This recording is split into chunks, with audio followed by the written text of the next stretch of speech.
Hey guys, and welcome back to another brand new Attack on Titan video.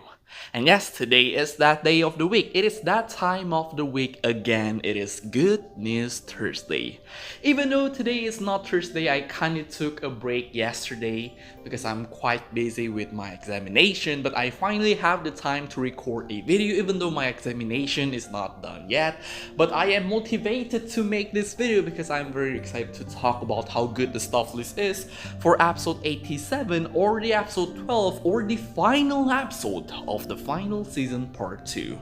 But first, let's take a look at the stuff list. Script will be made by Hiroshi Seko, storyboard there will be 3 of them and they are Hidekazu Hara, Kazuki Akane and director Yuichiro Hayashi himself. And there will only be one episode director and it is Hidekazu Hara. There will be 3 chief animation director, 2 of them being the main chief animation director for the final season. So we have Daisuke Ninuma, Manabu Akita, and someone that we have always been seeing in the stuff list, and they are Jinshichi Yamaguchi. Yes, all 3 of them are very experienced because they always in the production of the final season of Attack on Titan.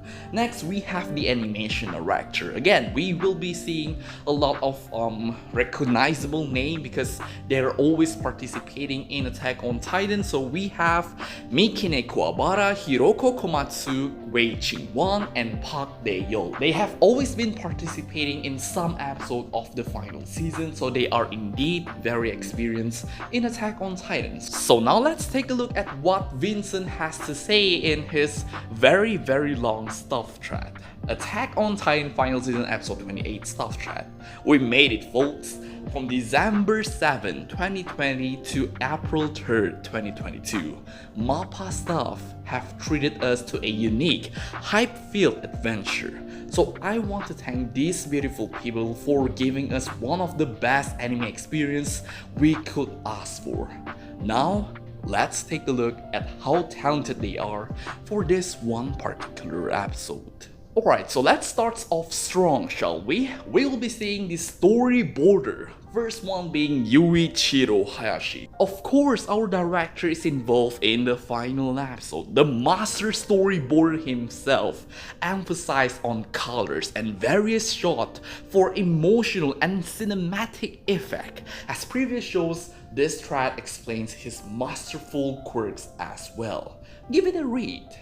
So I'm not really going to make this video too long, so I'm just going to put the link to the thread in the description of today's video. So if you guys are interested in reading it, please go by and read the whole thread because I've already read it once before recording this video and it is a very amazing experience. You will know how well director Yuichiro Hayashi's storyboard is just by reading the whole thread. So if you guys are interested, please do and have a read. If you have any of your free time, just go sit down and read the whole thread, okay? So let's continue. And I am sure, given the content is a continuation of the two brothers flashback, it will also feature the second and final set of the memory shards. Fitting start and finish to the season, only showing off their full meaning to us at last. We will see a repeat of that anime milestone. Next storyboarder we have Kazuki Akane.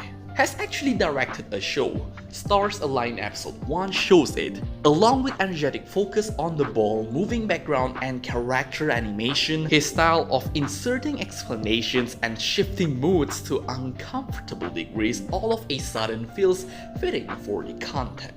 And as for the last storyboarder, we have Hidekazu Hara. Hara has not done a lot of storyboarding, but his board in My Hero Academia Season 4 episode 16 was quite fun, with nice angles.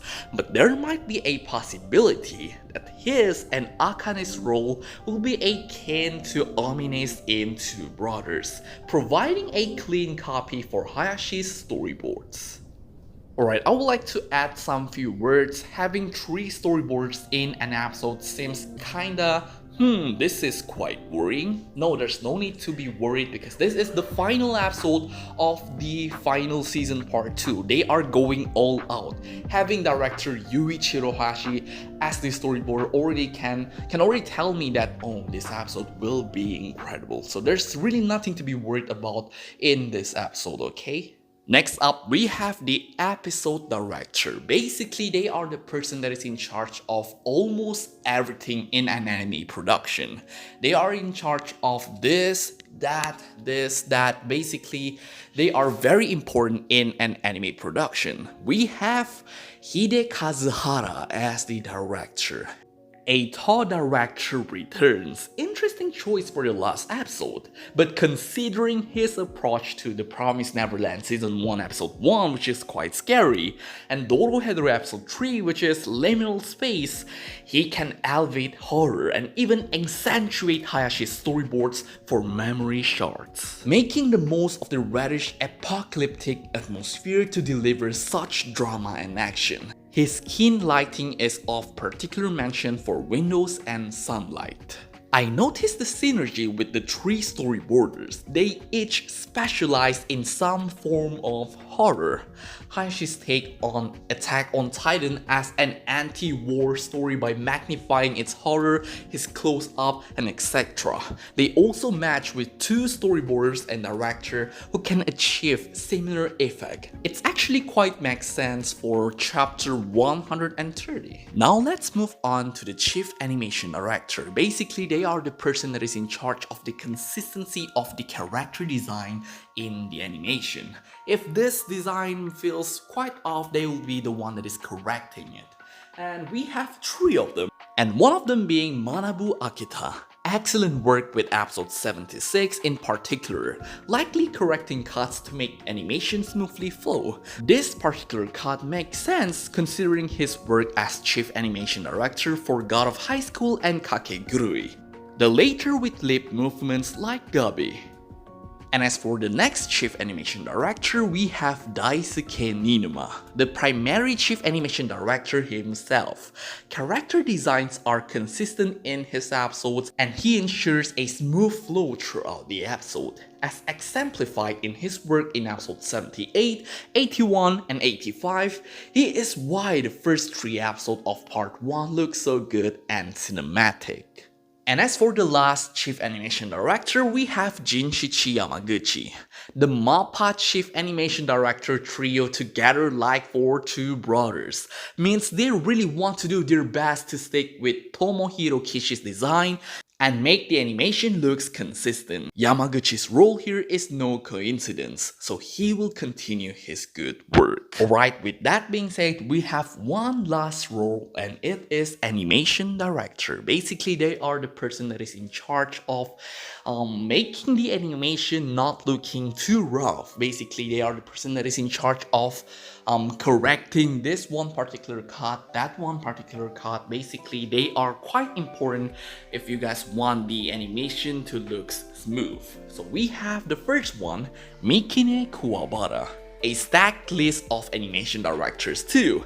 A chief animation director for Assault and animation director for episode 82 and 83. Has done work as animation director and making key animation for the Berserk movie trilogy, which implements CGI cleanly and also has good animation. Next animation director, we have Hiroko Komatsu, animation director for 11 episodes of Banana Fish. His active involvement showing his competence as an animation director.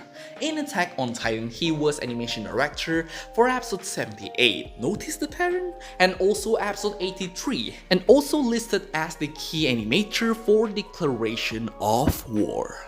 Next up, we have Wei Ching Wong. His work in episode 79 and 85 has expressive faces featured heavily in the episodes, which is key to this final episode too. And as for the last animation director, we have Park Dae-yeol, an active animation director throughout both course of the final season.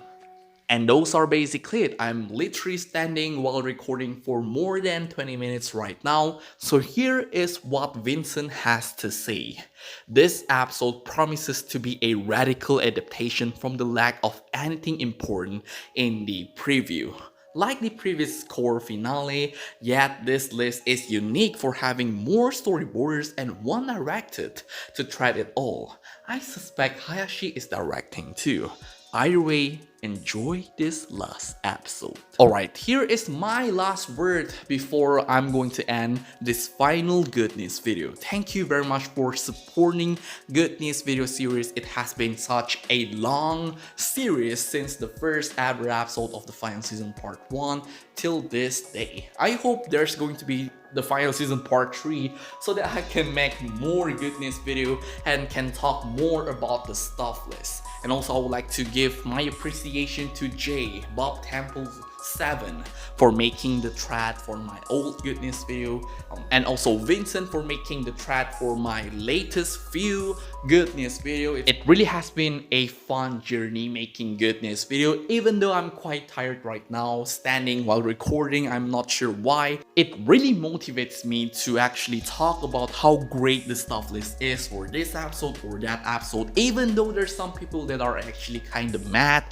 because their expectations weren't mad because how well I actually delivered, how great they are, and some people actually expected higher than the episode itself. I'm very sorry if I actually messed up your expectation, but everything I say here is just based on their past work, and I believe that this episode will be solid. Okay, so yeah, thank you very much for supporting the Good News series. It has been such a pleasure to be the person that is in charge of making this easy court what is it, Good News video announcer, I guess. So yeah, thank you very much for watching this video. Please enjoy the episode, and I see you guys in the next one.